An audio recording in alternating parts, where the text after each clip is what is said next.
The following message is transmitted at the request of Florida. This is a North Carolina Amber Alert for a child abduction. The Fayetteville Police Department is searching for a missing child, Ivory Divana Blue Quinones.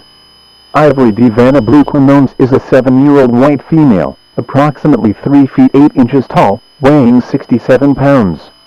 She has brown hair and blue eyes.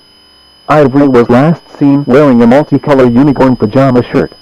Allegedly, there is one abductor, Lamar Rashad Kinlaw.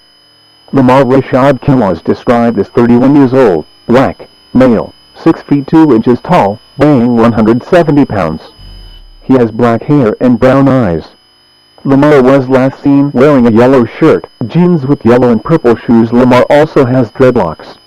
Ivory Divana Quinones was last seen in the area of Pebble Bay Trail in Fayetteville, North Carolina. If you have any information regarding this abduction, call the Fayetteville Police Department immediately at 910-605-6393 or call 911 or star HP.